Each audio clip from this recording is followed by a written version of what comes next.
মানুষ হলো বানর। সে এই বিষয়ের উপর একটা বইও লিখেছে। বইটার নাম হচ্ছে the origin of species. The origin of species বইতে প্রমাণ করেছে মানুষ না, মানুষ ছিল বান্দর। বান্দর থেকে সময়ের বিবর্তনে, কালের আবর্তনে এটা মানুষ হয়ে গেছে। এই যে মিজানুর রহমান আজহারির একটা দারুণ লেকচার আমার খুব মনোযোগ আকর্ষণ করলো, এবং আমি আশ্চর্য হচ্ছি যে এই ভদ্রলোক বয়স তো বেশি না, 31-32 বছর বয়স, তো এই অল্প বয়সেই মোটামুটি সে মিথ্যা কথাগুলো খুব ভালো রপ্ত করেছে। কোথায় ডারউইন তার অরিজিন অফ দ্য স্পেসিস গ্রন্থে বলেছে যে মানুষ বানর ছিল, বানর তারপরে মানুষ হয়ে গেছে, এই ধরনের কথা সে কি বলেছে? সে জীবনে কোনো দিন অরিজিন অফ দ্য স্পেসিস বইটা দেখেছে? সে কি পাতা খুলে দেখছে নাকি না অন্যান্য হুজুরা যে উল্টাপাল্টা কথা বলে সেই কথাগুলোকেই সে আসলে এখানে যে তোতা পাখির মতো আওড়াচ্ছে, তাই তো মনে হয়। নইলে সে জীবনেও তো কোনোদিন বিবর্তনবাদ সম্পর্কে কোনো পড়াশোনা করেছে বলে মনে হয়নি। পৃথিবীর কোন জীব বিজ্ঞানী বলেছে যে আগে বানর ছিল মানুষ এবং এই বানরই আস্তে আস্তে মানুষ হয়ে গেছে? এই কথাটা তো বলেনি কেউ, কোনোদিনও বলেনি। যে কথাটা বলে সেটা হলো যে আজকে দুনিয়াতে যে বানর, শিম্পাঞ্জি, বন মানুষ, ওরাংওটাং, তারপরে এই যে মানুষ যাদের ইংরেজি নাম হলো হোমো সেপিয়েন্স, এর সবগুলোর একটা পূর্বপুরুষ ছিল, অর্থাৎ একটা মাত্র পূর্বপুরুষ থেকে এই বিভিন্ন ধরনের প্রজাতির উদ্ভব হয়েছে। এটার অর্থ তো এ না যে বানর থেকে মানুষ হয়েছে।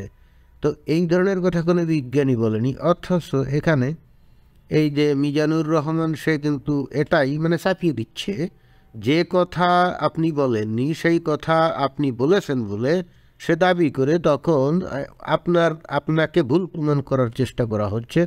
এটাকে এক ধরনের লজিক্যাল ফ্যালাসি বলা হয়, অর্থাৎ আপনি যে অপরাধে অপরাধী না, প্রথমেই আপনাকে ঘোষণা করা হচ্ছে যে আপনি সেই অপরাধে অপরাধী, এবং তারপরে আপনার অপরাধ প্রমাণ করা হচ্ছে। তো এইটা কিন্তু খুবই খারাপ একটা প্রবণতা। এটাকে বলা হয় যে এক ধরনের ইন্টালেকচুয়াল ফ্রজারি, বৌদ্ধিক প্রতারণা। তো এইটা কিন্তু এই যুগেও যখন বিবর্তনবাদ কি এই বিষয়টা অধিকাংশ শিক্ষিত মানুষ জানে, তারপরেও কিন্তু সে দিব্যি কথাগুলো বলে যাচ্ছে।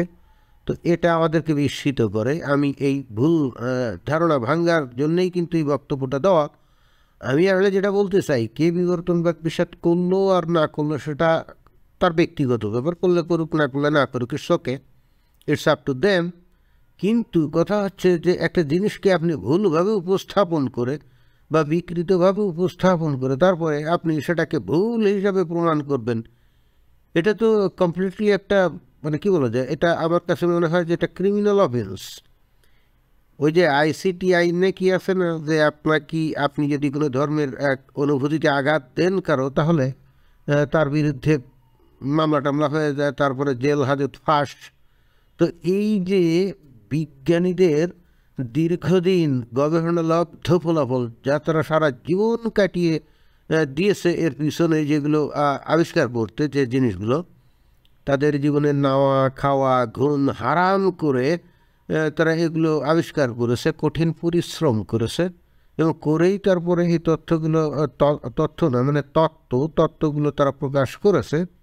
অথচ মিজানুর রহমান আজহারির মতো একজন মাদ্রাসা পড়ুয়া লোক তুড়ি মেরে সেই আবিষ্কার এবং তাদের পরিশ্রম, তাদের মেধা, তাদের বিদ্যা, তাদের বুদ্ধি, তাদের এত শ্রম সব তুড়ি মেরে উড়ায় দিচ্ছে, এবং দিয়ে তারপরে তাকে ভুল প্রমাণ করার চেষ্টা করছে। এবং এমনভাবে যে জিনিসটা তারা বলেনি, অর্থাৎ ডারউইন কখনোই বলে নাই যে বানর থেকে মানুষ হয়েছে, এবং দুনিয়ার কোনো বিজ্ঞানী এই কথা বলেনি। এই কথাগুলো বলে শুধুমাত্র হুজুরদের ওয়াজেই খালি এই কথাগুলো শোনা যায়।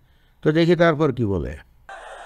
আল্লাহ বললেন, চোর যদি চুরি করে হাত কেটে দেয়, السارق والسارقة فاقطعوا أيديهما جزاء بما كسبا نكالا من الله والله عزيز حكيم. এটা কার কথা? If anyone steals something very precious from the society, the government should cut down his right hand. চুরি করলে যদি সাক্ষী সামন্তের দ্বারা প্রমাণিত হয়, আল্লাহর আদেশ হচ্ছে ওর ডান হাতটা খুব মেরে কেটে দেয়। তবে এটা আমরা কাটবো না, এটা গভর্নমেন্ট কাটবে, কিন্তু আইনটা কার? এদিকে কোনোভাবে এটার উল্টা পাল্টা করার সুযোগ আছে? খেয়াল করে শুনেন শুনেন।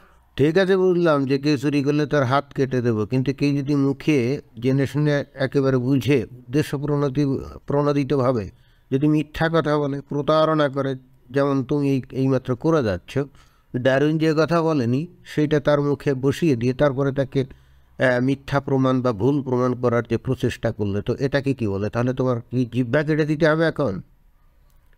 বলো যে মিথ্যা কথা বলার জন্য জিহ্বা কেটে দেওয়া উচিত, বা প্রতারণামূলক কথাবার্তা বলার জন্য জিহ্বা কেটে দেওয়া উচিত, তাহলে তো আর কোনো সমস্যা থাকে না, আমরা মানবো। ঠিক আছে, কেউ যদি চুরি করে তার হাত কেটে দাও, ইটসকে, খুব ভালো। কিন্তু যে মিথ্যা কথা বলে এবং সেই মিথ্যা কথাটা যদি উদ্দেশ্য প্রণোদিতভাবে একেবারে প্ল্যান করে পরিকল্পনা করে বলে, তাহলে তার কি করতে হবে? তার কি জিহ্বা কেটে দিতে হবে?